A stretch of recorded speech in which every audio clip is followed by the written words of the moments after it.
I'm The waiting lion. for Never mind. to We're go going off script. live in the jungle. I live yet jungle. Nope. Yes. Are we live? Yeah, it looks like we're live. Yeah, I see nothing Yeah, looking into we're it. live. Hey, All right. stop. I like singing.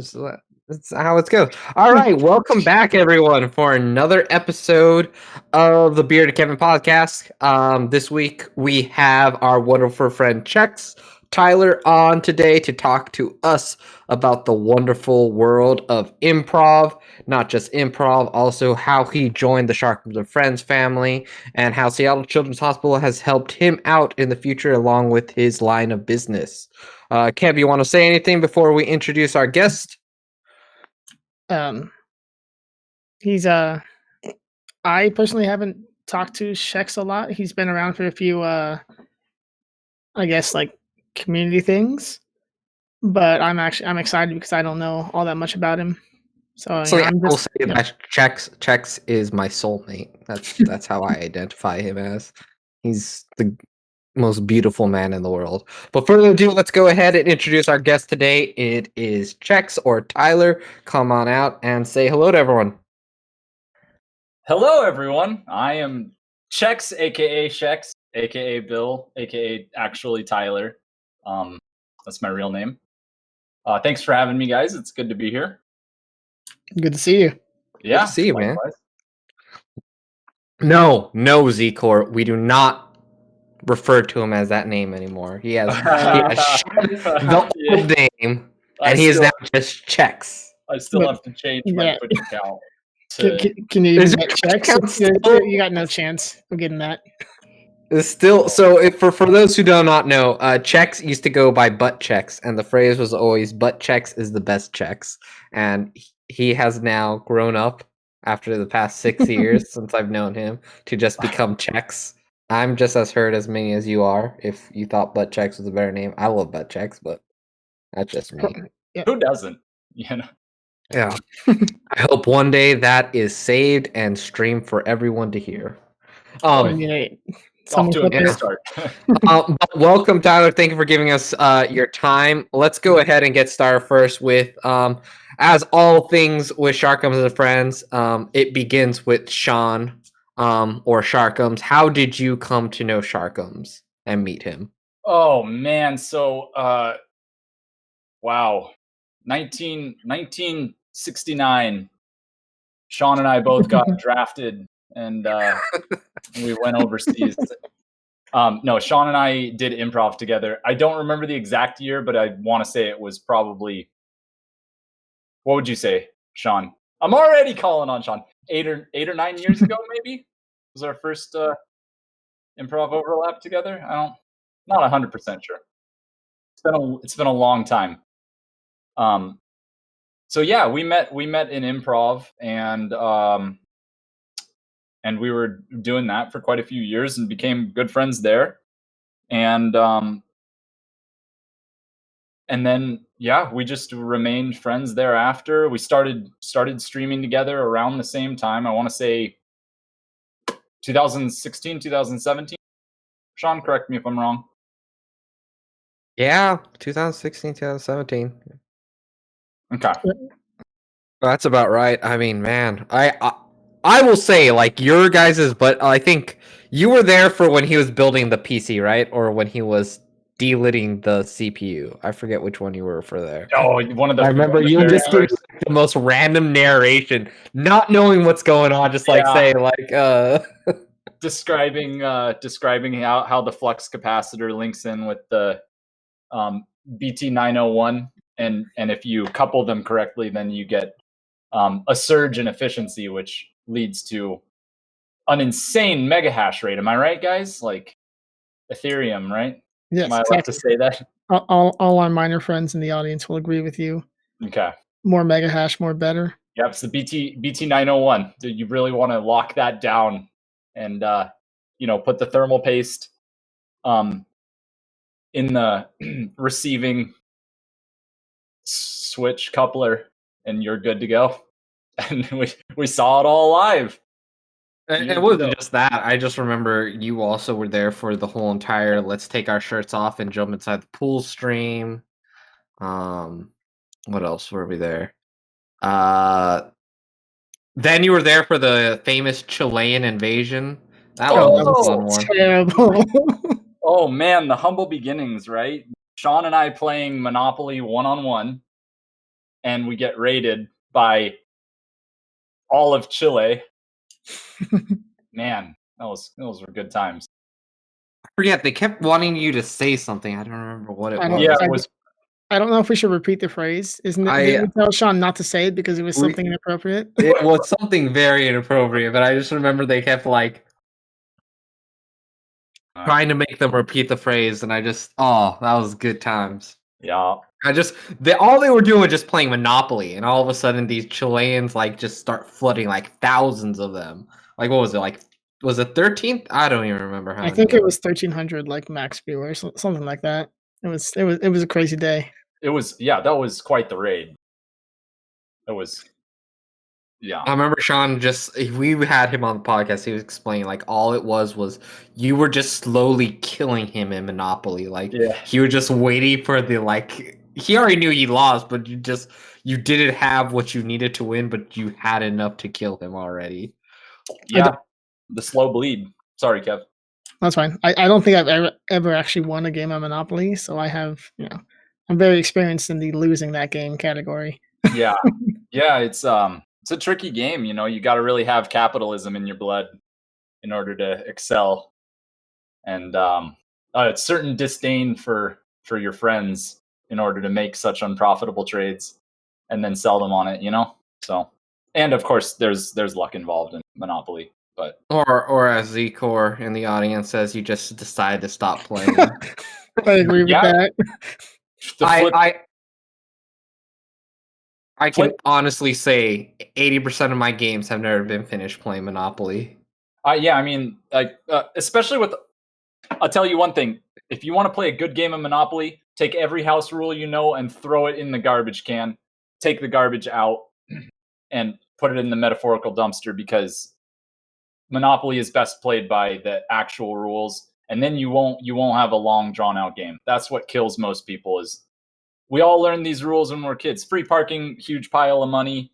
That's the only one I can think of right now. Oh, land on go, get $500. Like these things just unnaturally, artificially extend the game. And it's a beautiful thing when played correctly. So I've just come to accept once you have pretty much the property, you just go to jail and you try to stay there as long as you can. What's the actual win state of Monopoly? Is it just everyone else being broke? Bankrupt, yeah. Yeah. Pretty much your job is to bankrupt everyone. Literally, it's the phrase of Monopoly. You hold the conglomerate of the board.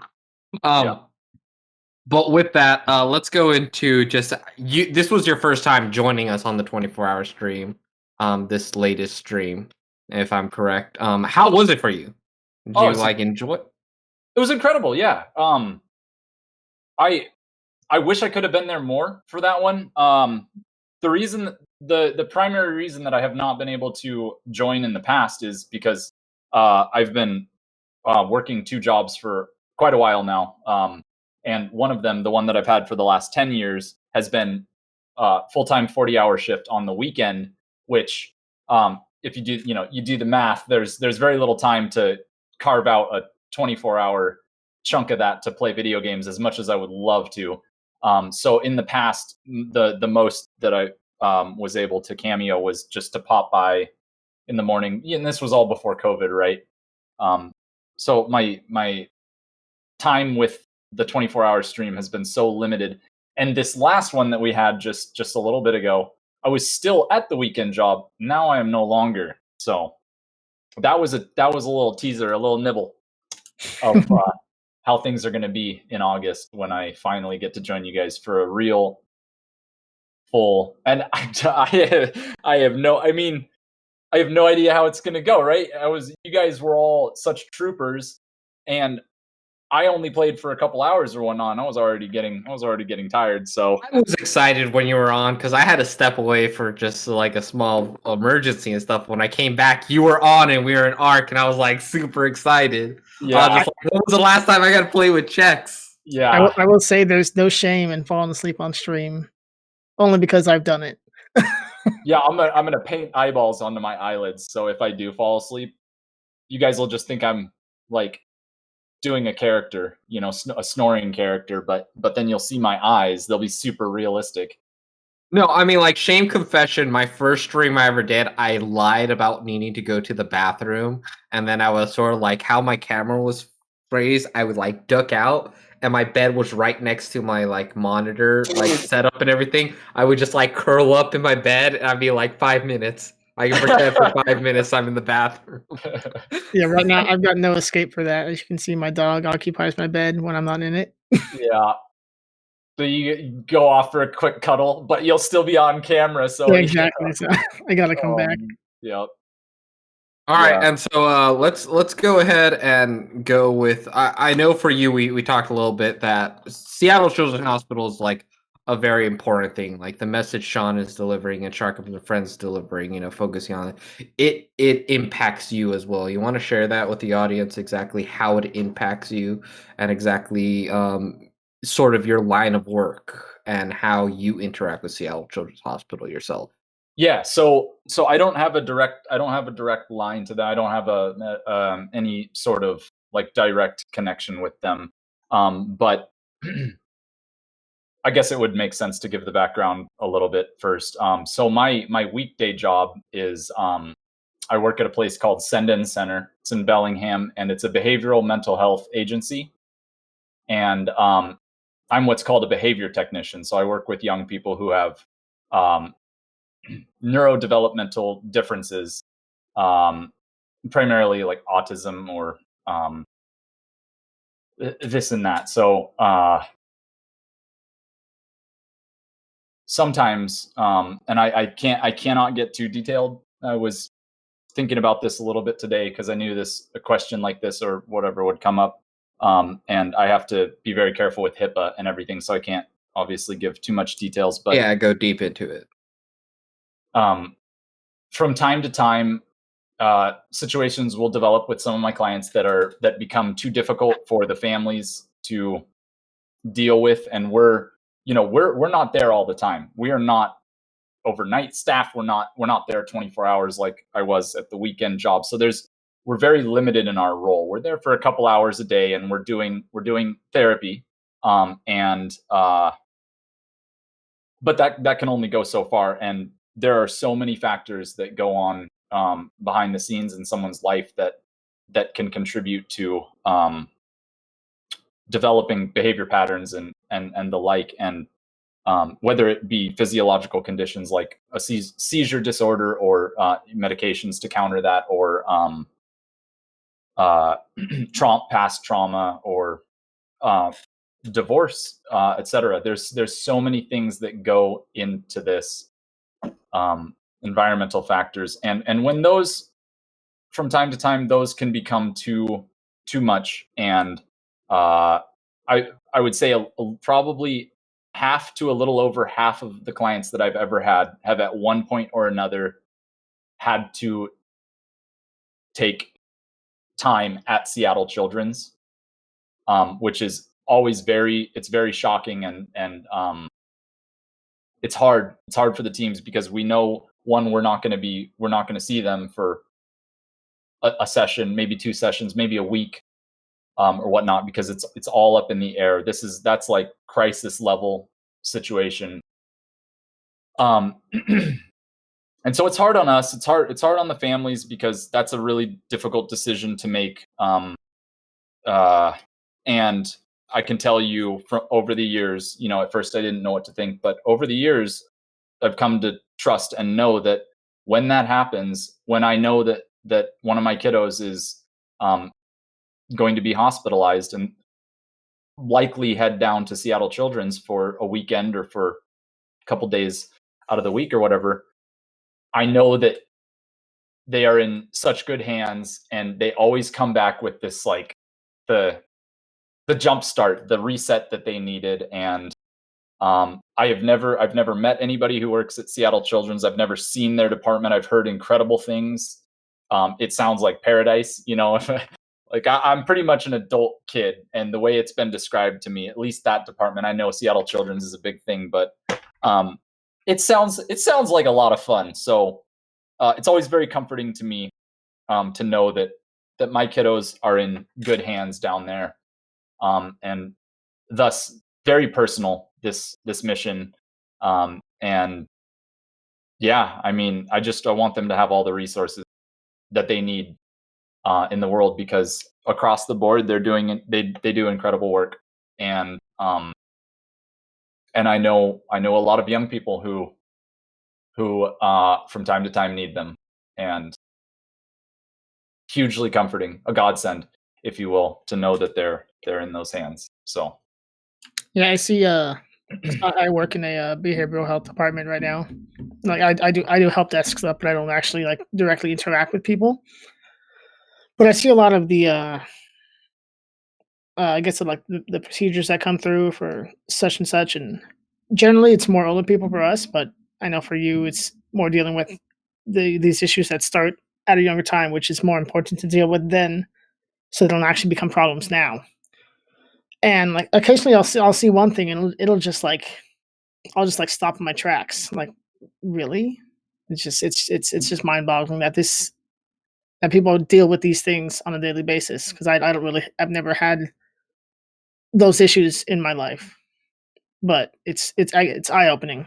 yeah, Yeah. To know, to be able to see a snapshot of what parents, and siblings and stuff, just what can go on, like, on a daily basis, just makes you respect them all the more for how tense things can be, and how much extra help some people may need from time to time. Yeah, No, I totally understand the HIPAA, like walking on eggshells, because Yeah. like you, I can't say anything. Yeah, I'm trying. Really hard. It's great to know exactly like how far the reach Seattle Children's Hospital is. I mean, for most of us, when we assume Seattle Children's Hospital, I mean, one of the main images we're always given is, here's a child who's going through cancer, is very sick, but there's also things that they're assisting as well. Those children as well who are having those struggles in your line of work as well. And it's great to understand that Seattle Children's Hospital is very wide ranging in how they assist families in different ways. And again, a reminder to our audience that your guys' donations today and through all out our podcasts are going to go straight directly to Seattle Children's Hospital. And of course, Sharkims and Friends are working this year to make sure that we're giving as much help as we can to these families, to these children as well. So again, like I said, every podcast, every dollar counts, regardless if it's $1, $2, $3, $4, $5, $100. A donation is a donation. We're always happy to have that. And so we're going to go into a short little commercial break in a little bit, and when we come back, we'll go ahead and we'll have Schex talk about a little bit more lighter note on improv and exactly how we're going to bring that into just Sharkims and Friends family, as well as his own experience with improv. So let's go ahead and let's get ready for this commercial, and then we'll go ahead and come back. Do we need some more time before the commercial, or are we good to go? I wanted to be awake for the C-section. I was really concerned that if they put me under and I went to sleep, that like, do I have time to go? I wouldn't never get to see him. I think it's like, is it the same video from the stream, Sean?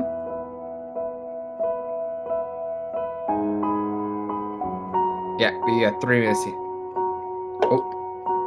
Is that okay? Okay, I'll be right back. Right after his second trimester ultrasound, Malachi was diagnosed with spina bifida. And it felt like every time we went in for a test, it was just one more diagnosis.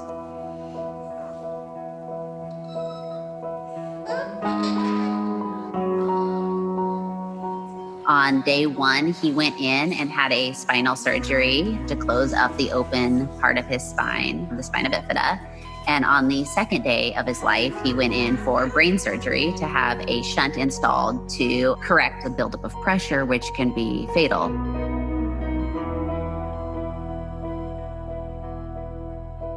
He was almost 8 months old when we finally went home. After having 2 seizures, a third medical transport, And it's just being to the point where it's like, we've got to be close to Children's Hospital.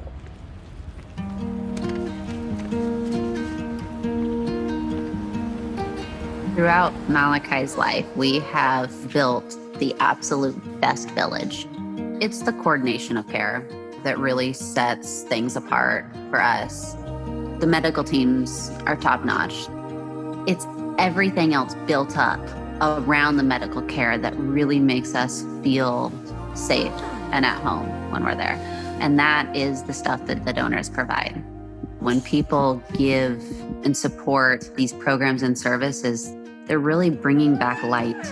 They're bringing back that hope.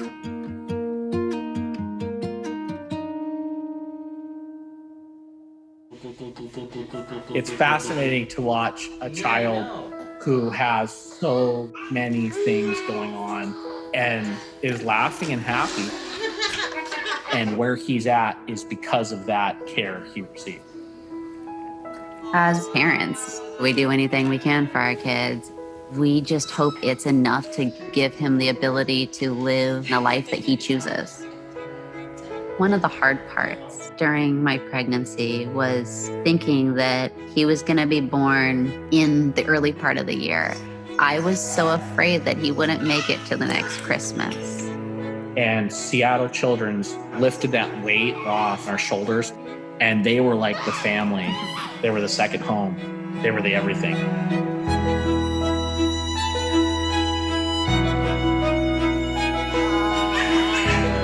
I would hope that people choose to give to Seattle Children's because all the families in the hospital, they only want one gift.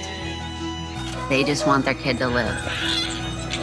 And I think it's that gift of a future. That's why people should give.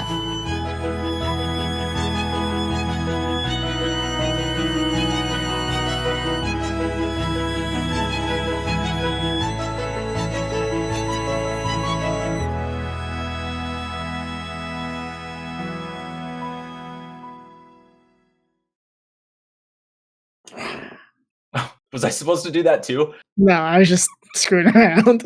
What? All right, we're back and back from that message. Again, every donation counts. We very much appreciate it. And in a few minutes, we're going to go ahead and start our giveaway. Today's big game giveaway is Final Fantasy 15. So go ahead and join in when that pops up in stream, but not just yet.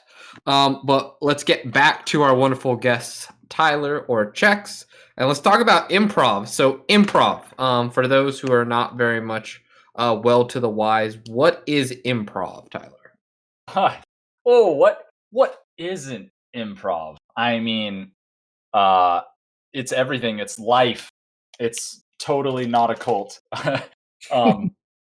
No, for real though, improv is many things, and a lot of people associate it with comedy, which like Whose Line Is It Anyway, or well, that's really the prime example. But yeah, so a lot of people think it's just strictly comedy, which I'm kind of like one toe in that camp for sure. I do find that there's a lot of hilarity that ensues from improv, but the way that we've been taught, Sean and I, by Sheila Goldsmith, she's much more of like a improv is the art of storytelling. We're telling stories as a community. We're tuning in and we're telling a story, and sometimes it's funny, sometimes it's real, sometimes very like raw emotions.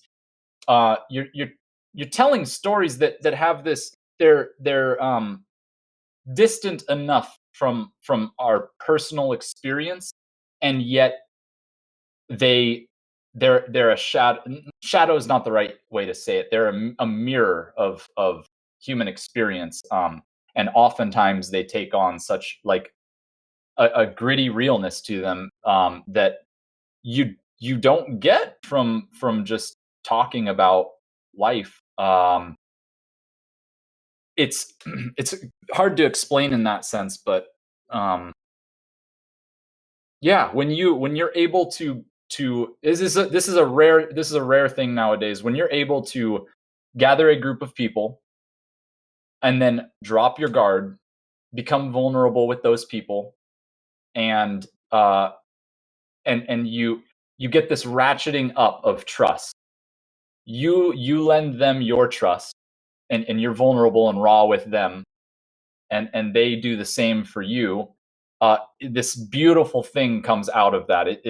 It might take a little while for some groups, maybe not so much. Maybe you have day one, a clicking of energy, which often happens at drop-ins, which are where we get a whole influx of new energy. Anyway, neither here nor there.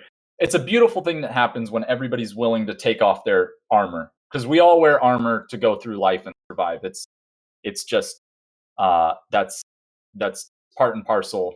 I feel like as adults, there's no other way.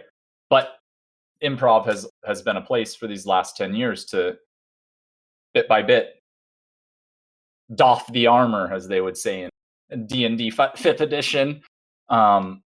Take 1 hour if you're wearing heavy armor. Anyway, yeah, so beautiful things come from it, and yeah, it's just like a super healing space to just. The other thing about it is, man, I miss being a kid and really tapping into imagination and being able to just riff with my friends and create stories, but whether we're playing with action figures or whatnot. That that spirit of telling a collaborative story with people, we don't have a lot of opportunities for that as adults, just in everyday life, right? We watch movies, we watch Netflix shows, yada yada. Read now we spend our life like living vicariously from all these sort of actors and superheroes rather than being them. I remember being a kid, like when Dragon Ball had just come out, we would like pick different characters in the schoolyard and we'd be like fighting and pretending we're like shooting kamehamehas at each other. Yeah. See, so yeah, it's that, but in improv, it's organic, and we're creating something new. Of course, it's always got inspirations and influences from our life experiences, but it's all new, and it's raw and real and unscripted, and so you get some pretty cool stories from that, pretty cool scenes, and yeah. It can be like a real, I guess, dynamic way of storytelling, because you can start from the same base and bring in 10 different people, have that story play out. Then another night, a whole different group of people, and it could just be something entirely different, and you never know where it's going to go. I've never actually seen improv or tried. I don't think I'm as quick on my feet. That's not true. We played Dungeons and Dragons. Dungeons and Dragons is like the biggest improv. Yeah, fair enough. Yeah, absolutely. If you've played Dungeons and Dragons and you've bought in, right? I'm not talking if you're playing Dungeons and Dragons and you're a mechanical player and you're just rolling dice and you're just min-maxing and stuff. There's nothing wrong with that. No judgment here. That's fine.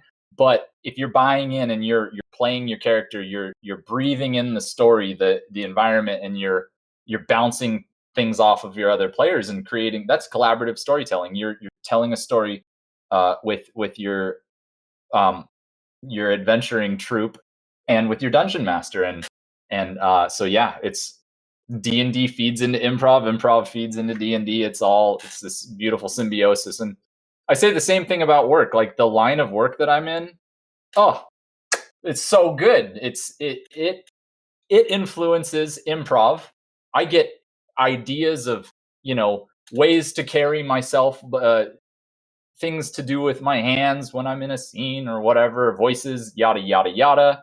And then improv returns the favor and gives me, I don't want to say confidence, but like the spirit of play that I can then take to work and just be a complete goofball. And if you guys, interacting with kids, oftentimes the best way in is just to be this a kid. They don't like, as a rule, right? I don't want to stereotype all children, but generally if you're coming at them with a notebook, like, so Johnny, what's your favorite color? Oh, blue. Okay, great. Moving on. Could you recite the multiplication to, a stuffy adult? You're not going to get very far with them. But if you can bring voices in and be able to riff and join the children in their world, because their world is the best world. That's the one where everything is still.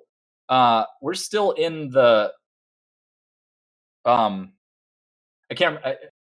Divergent thinking, convergent thinking. I can't remember which. I think it's divergent thinking, where everything is just unique and beautiful, and we're exploring all these different neural pathways and understandings of the world, where adults we have it all figured out, right? We know what everything is, and we have our opinions, and we're gonna die for them, and nobody can tell us otherwise.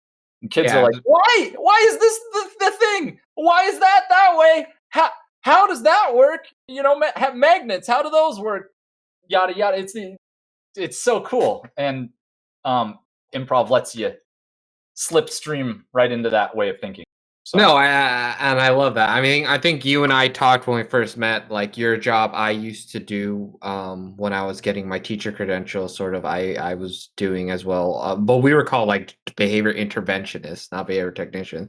But I remember like one thing, it was the imagination play to like work with the kids, and like that was their way of like learning those social interaction skills. You were sort of like pretending you were trying to get them to get excited, and you had to get into it. I just remember like you would, if you were playing with a certain kid and like explosion happens, like you had to like feel the explosion. If you're like playing with a character or a car and he went pfft, you had to like explode with the kid too, because like then they get into it and you see like this whole entire like popping in imagination and social interaction. It's fun. Yeah, like without a doubt, improv is sort of that way to just have that small connection. We're all kids at heart.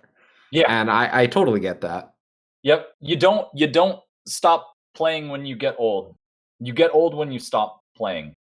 And I'm all about that. And I say that in improv all the time, especially when we have some of our older intergenerational crowd that comes in. And it's like, you're not old. Like, you're here.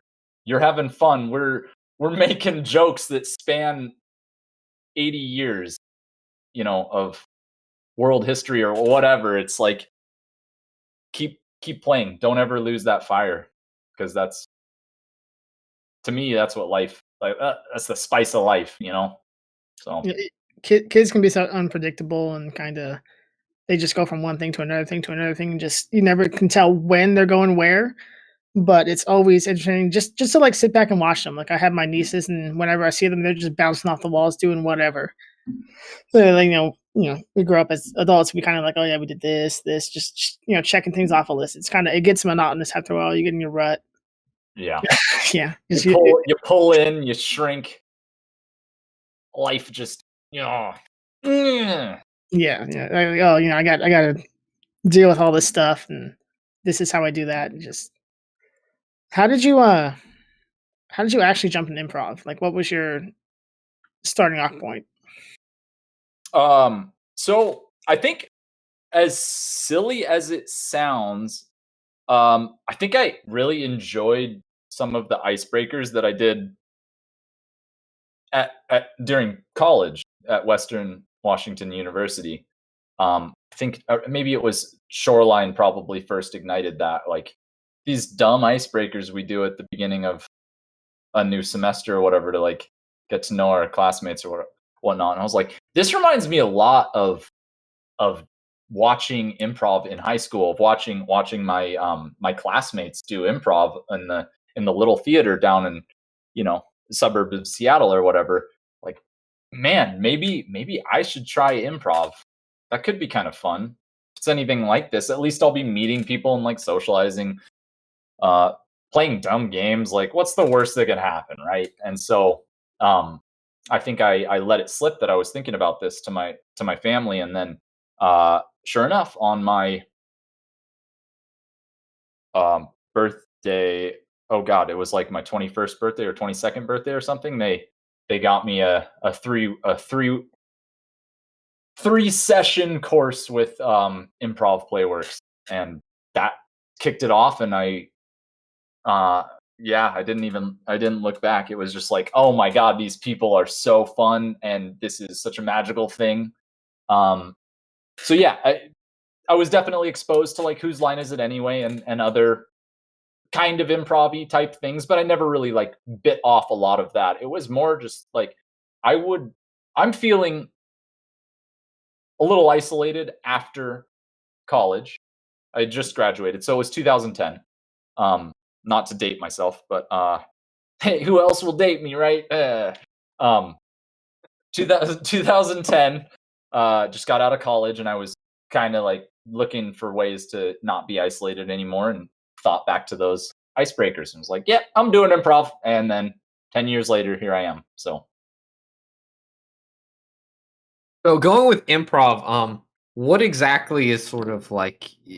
I know for me, going into when you're sort of building a character, because I mean, we're doing Dungeons and Dragons right now. Me, Kevin, and a group of other friends, and I know when I was sort of building my character for the role playing, I had to grab characters that I was aware of in order to build like a backstory. To when we were doing those role plays, I can tap into sort of how would they react. Do you ever have like certain characters you've seen from pop culture, from movies, from animation, from cartoons that you sort of like they're your go-to characters if you need like a quick person to have in improv? um yes and no. I don't really have like specific characters from pop culture, I would say, but yet I would say that it's not unfair to say that some of the characters that I do, that I end up leaning heavily on or circling back to, are composite characters, right?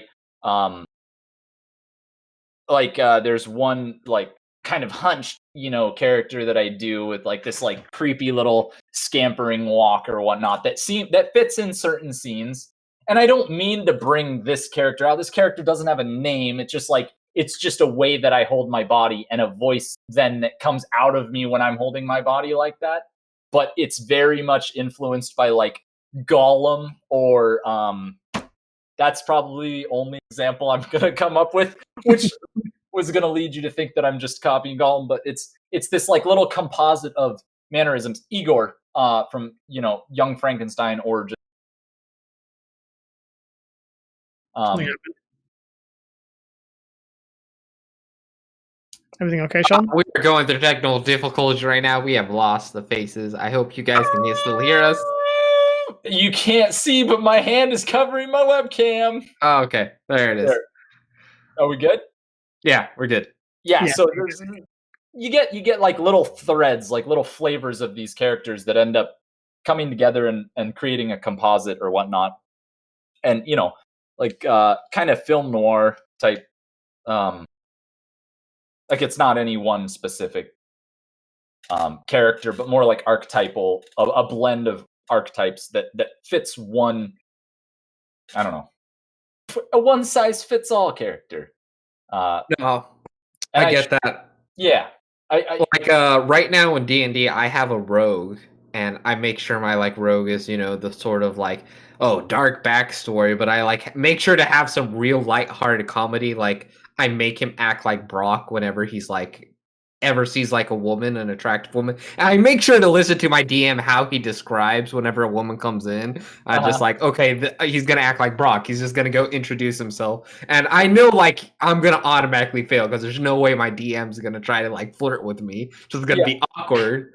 But like I just go in like full blast, like I'm just going in to fail, and I know I'm gonna fail just to have like that lighthearted humor. Nice. Yeah, the tries and fails every time kind of thing. Yeah, that's great flavor in a campaign. Are you the Brock that you're referring to? Is this Brock from Pokemon? Yeah, it's Brock from Pokemon. Okay, cool. Are you prepared Gotta catch for them all. Nacho to flirt back with you, Cypher, if he does? Oh, you mean for our DM to? Oh, 100%. If he ever goes for it, I will go 100% on it. I don't know if you like heard us, but before we started, our friend Michael, he was gonna play a female character, and so I was like, I'm playing a male. I might fall in love with you. And then he looked at me, he's like, I'll make you fall in love with me. Oh, the ante has been upped. So it just sort of that thing of like you want to bring that imagination play, but you want to like bring it into humor and stuff. I mean, one thing like what would you like a skill you need to have an improv? Like, do you need sometimes like a quick transition line that you always need, or like an icebreaker that's like always a go-to whenever you're starting a scene or something? No.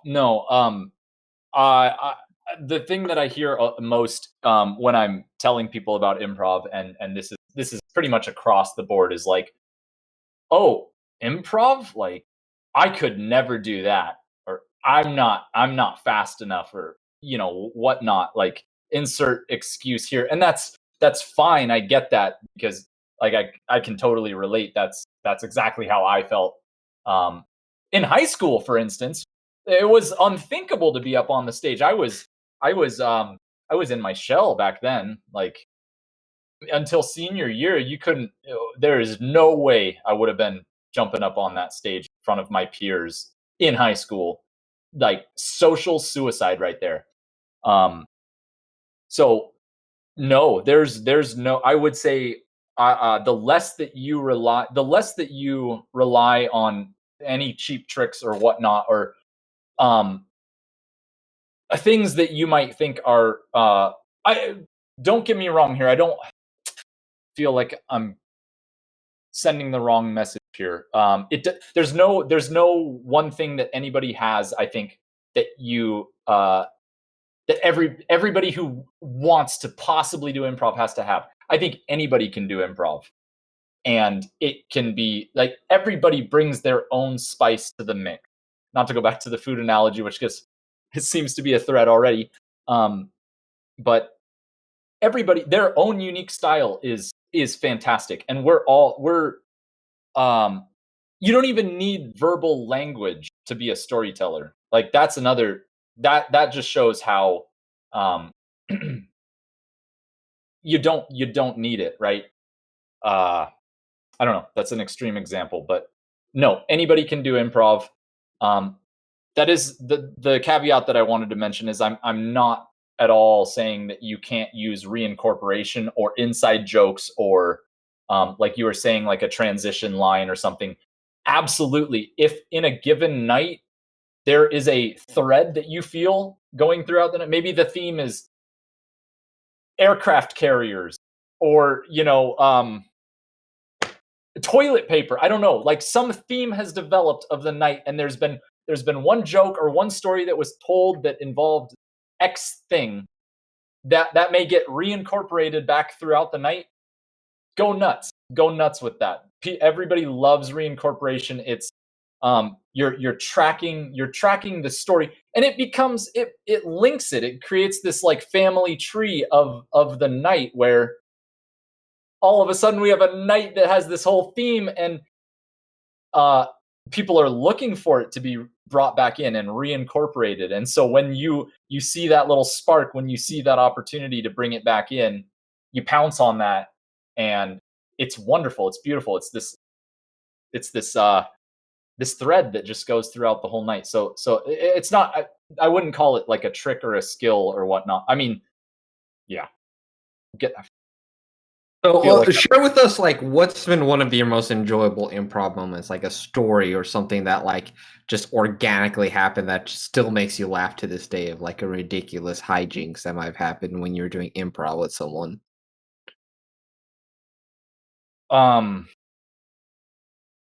Okay, well, I can share a couple. I think one of my favorite games that we don't do very often, but it requires some work before it even happens, and we call them Lonnie lines, which is named after one of the improvisers who wrote up all of these different prompts. Okay, and so what it is, he has taken the time to write up a superpower or some like disability or whatnot. Like, and I don't mean disability in the strict sense, but like you feel the effect of gravity times 100 in this scene. You read that line, and then you have to go do a scene, and your teammates who are on the stage, they don't know what you're doing. They don't know what line you read. or this is similar because it involves weight, but you have to do the entire scene carrying a refrigerator on your back, or you can't stop smoking, or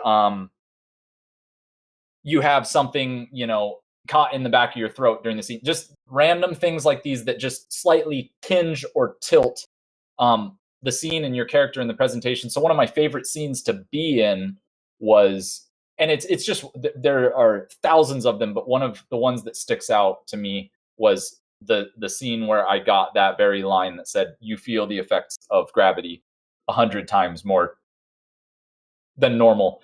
And so teacher rang the bell and said, "Okay, go." And my friends, my co-improvisers, one of them was sitting on a couch and one of them was standing, like, pretending to sip tea. And as soon as that bell rang, I just slumped all the way to the floor, and I'm just like crawling with my face on the floor towards them slowly. And maybe you'd have to be there, but it was just such a fun scene to do, because the other thing is they don't act like anything is wrong. They know that I have received this weird endowment, and it's not unusual. It's not out of the ordinary for them to see me dropping to the floor. And so we're carrying on a scene going on as normal, and they're like, "Hey, do you want to like come join us on the couch?" And we have to kind of pretend and dance around the notion that it's going to be extraordinarily difficult for me to climb myself up onto the couch because I feel the effects of gravity 100 times. And they don't know that specifically, but they know something is holding me to the ground. And so you have this fun dance where they don't know what's going on, but they have to pretend like they do. Anyway, one of my favorite scenes to be in. And I think one of my favorite scenes to watch. It's a legendary scene. It's in a game called Limelight, where one player, and I just made a farting sound with my hand. I would like to clarify for the record that was indeed my hand and not an excitement toot. Those have been known to happen. They don't call them butt checks for anything. Hey, living up to the name. So, Limelight, two players enter the scene. They both have the same objective. They want to be the last person standing. They want to stay on that stage no matter what, right? They want to get the other person to leave. But you can't you don't want to just blow it up right off the bat. So you have to do this dance with them where you're back and forth, giving an excuse maybe why you have to stay, or giving an excuse why the other person might have to leave. And so we had this beautiful scene. My co-improvisers Bill and Sue, they were in the woods somewhere. They were camping, and Bill kept injuring himself. First he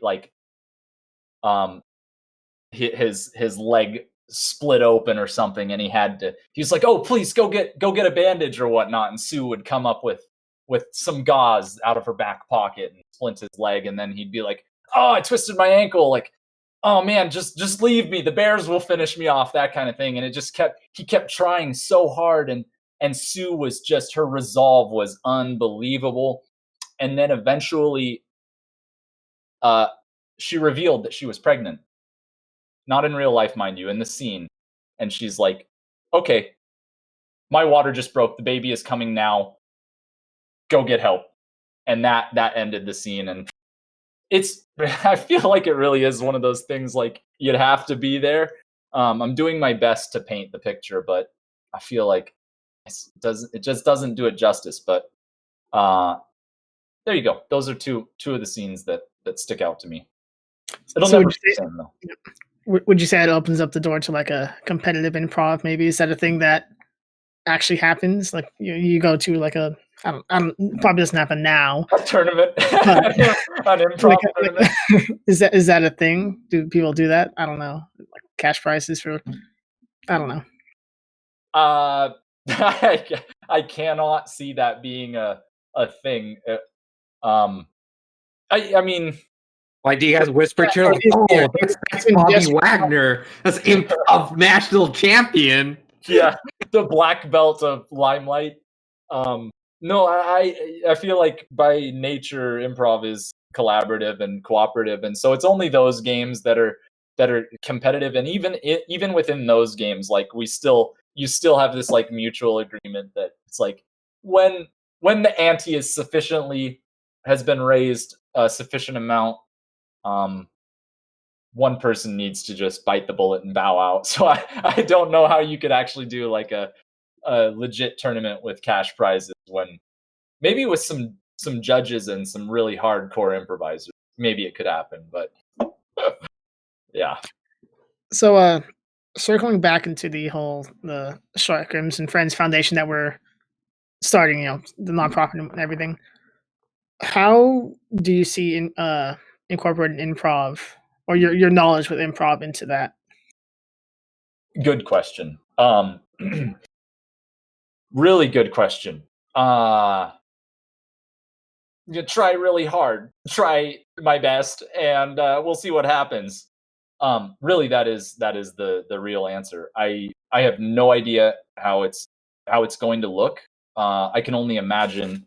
I am excited to try it because I think that improv online, certainly during COVID, has a place. I've never much been a fan of doing scenes or doing improv actual games online. So, but that's my own limitation. I think that maybe some of the philosophy and some of the theory might have a little bit more weight behind it. And yeah, I understand. I mean, this is new. This is uncharted territory. So I don't have like a real like concrete answer for you, but these tenets, the underpinnings of improv can be learned, and I think that they certainly can apply to streaming and to helping weave a story with your viewers, and just in the games that you're playing. It can lend to bringing things to life. And I'm not speaking from experience, right? I have if I had the formula or whatnot, things would be a little bit different on my inappropriately named Twitch channel. But I think that it can only help, and so I want to lend my services and limited expertise in helping others to develop and understand some of these ideas that lie at the core of improv, and how they can take those and apply them to their own streams in order to connect better with not only the game they're playing, but the people that are watching them. I think that, and it's you don't want to be fake. I think that's one difficult line to toe, because I think that there are plenty of streamers out there who are just flat out just fake. Like they're only playing a character, or they're only doing what has become the path of least resistance for them. And I think you can certainly improvise and you can certainly play characters, but if you maintain that genuine connection and that je ne sais quoi with your viewers, which we've also seen plenty of examples of that as well, and I think that Sean is an example of that side of things. Then amazing things can come from that, and people can feel connected, and rightfully so, not just pandered to or played at, if that makes sense. Yeah, no, I mean, I can see like a game of Among Us working so much with improv, like just everyone within there having their own character. Literally have like a game of Clue where you have like Colonel Mustard or the other characters and stuff, like just see them act out and stuff, and just like having them all act differently. I think like having that might change the dynamic, because eventually you play Among Us enough, you start getting to know everyone's tells. You get to know exactly how they react. Yeah, wonderful Sean during the 24-hour stream went completely silent when he was the imposter. And, I just remember he was just talking to the chat while we were trying to discuss, like, why is he ignoring this entire conversation? It's like, oh, it's Sean. Sean's the killer. Like, it has to be him. If he doesn't say anything, no one will suspect him. Yeah. Or me. Like, I will get really loud. I will just start, like, insinuating everyone's out to get me. Yeah. I just get really defensive. Yeah. It's that's tough. That's tricky because some people that I know get extremely defensive when they're innocent, and that can be almost a tell in and of itself. Is like you almost want to push them right to the edge, where it's like, it was you, right? It was you. I'm voting for you. And then they'll be, they throw up their hands and they're convincing enough. Like, okay, I know you. You're going to get actually mad after this game. It wasn't you. I'll vote someone else. Two things that I wanted to mention about Among Us, what you just said. We should do that. We should pick characters and from Clue or whatever and do the next Among Us session where we have to stay in character. That could be really interesting. Like roll a name and then a personality. So like if you're a female, you act like a female, but you have to have personality to her, like a bubbly personality. Sure. Yeah, we could totally. That'd be a lot of fun. The other thing I wanted to mention about it, which caught me off guard on the night of the stream, the last 24-hour stream that we did, is I've noticed that when you play Among Us with different pockets of people, different groups, metas have developed within groups, right? You have certain ways that people act or whatever that are completely that might be a faux pas in one group, but in another group would be like that's normal. That's part of our Among Us social contract. In our group, in the group that I play with primarily, we have lurching is a big one. If someone lurches at you, you're good as vented. If anybody makes the wrong step in a hallway and it's towards you and you call them out for it, they're gone. So, but we didn't have that at the stream, and there was one moment, Cypher, that you rightfully called me out for the way that you were going on the most elaborate explanation. I just like, who is this guy? Sherlock Holmes? Like, I know for a fact Schex isn't Sherlock, so yeah. I think what it was is there was only one murder, and you and a couple others were like, yeah, but we were buddied up, so it can't be us. And then I pointed out, no, there was only one murder, and we know we still have two murderers. Do not give them the credit that they don't deserve yet. They could, one of them could be hiding in plain sight, and that was punishable by death, which happened to be the right move in that case because I was an imposter. But in my group, that would have flown over a little bit better because everybody's always super suspicious of each other in my group. So if anybody's trying to curry favor, you better watch out. So yeah, anyway. You really got to toe the line. The group I played with regularly, if you explain too much or too little, or didn't say anything at all, it's a very fine line, and it's yeah. No. For me, the worst is Shelby. When Shelby's like the killer, I can't tell because Shelby will have she'll just keep the same personality, and I'm just like, is it Shelby? Is it not? The first time I played, I just stuck to her like glue. I was just like, I only trust Shelby. I don't trust any of you. You guys are all terrible, and it was going fine. And then as soon she just killed me, and I was just like, I don't trust anyone here anymore. Yeah. There's no change. There's no change between innocent Shelby and imposter Shelby. It's terrifying. You have nothing to go off of. And for whatever reason, I don't like voting for Shelby when she's innocent, but I can never tell. So if Shelby's imposter, you lose. That's how it goes. So I just remember did we kill Michael because he named a place incorrectly? I forget. We were just like, that's not right, and then we killed him. Just like he was innocent. I'm pretty sure that was me. I was like, Was that you who someone named something incorrectly and we killed them? And it was like, oh, they were completely right. They explained that correctly. Man. Oh no, it was you. We blamed you because Bobby killed somebody. No, you killed somebody. It was me. I threw you under the bus because yeah. I couldn't give away me. I literally threw Kev under the bus to die. First teammate ever. Man, cold-blooded. We won it. We won it though. Hey, we won it. Yeah.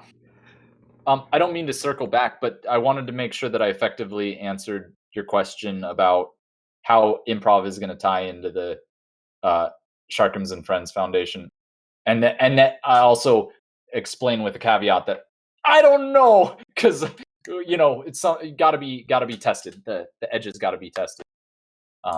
So you're still, All right, as you would say, improving how you're going to work it in. Oh, complete improvisation. There's no plan. We're doing it off script and off the cuff. We're just gonna.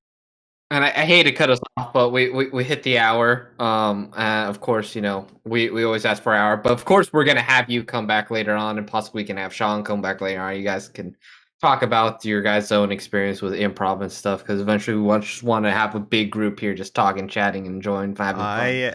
I would love to have a chat with him. We can definitely talk some improv stuff. He's a little different than me. I was never that keen on being on stage, but Tyler was more natural. Quantato, buddy, quantato. You say potato, I say it's like you said, some people like hearing their voice. I mean, I teach elementary school children, and I love it because I love hearing my voice. It's just like, yeah. I don't. I've heard my voice.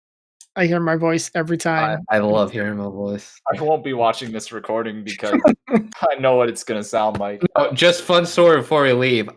When I was student teaching a 5th grade, and I was doing what was called like a wax museum for like the Independence Hall. So like where they're signing the Declaration of Independence, and they all had to play a specific founding father. And like when kids walked up to them, they had to like give a speech about their history. So they had to research and everything. But to like introduce to them, I came up dressed as like King George. And like as I gave my speech, I then interacted with them, and I treated them like they were colonists and stuff, and like degraded them. They were like having a blast about it. It's just fun sometimes when you get into character and you like put on a face and stuff. Yeah.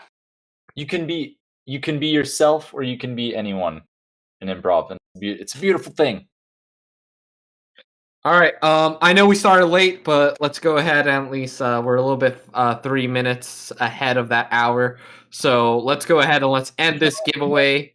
If you're a giveaway winner, make sure to join Discord at Sharkims and Friends so I can get in contact with you and I can go ahead and gift you your game. It's Final Fantasy 15.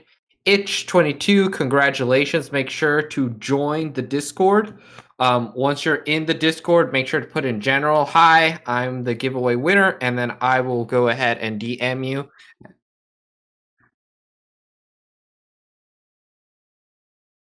Oh, and also know that in our Discord, we're also giving away, not daily, but sometimes surprisingly, some CM software and some other things, hardware. And so go ahead and join. But again, if you're the winner, go ahead and join Discord. Oh, I'm in Discord. Make sure to join the Sharkims and Friend Discord. It's a little bit easier to get in contact.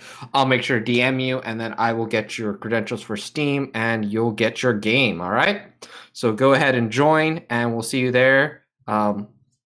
Anything before we go, Tyler? This is your moment to shout out your Twitch, your Twitter, your Instagram, whatever you want. No, I won't be doing any of those things. The only Twitch you need is right here.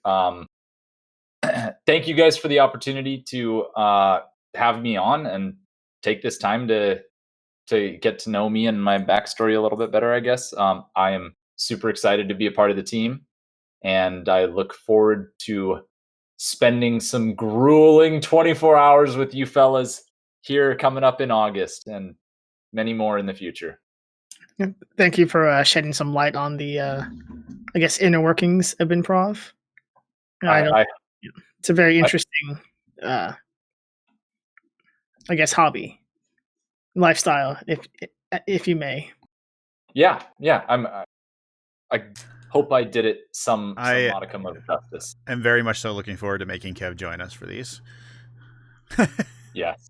Yes. Sounds good. I'll go along with that. Yeah.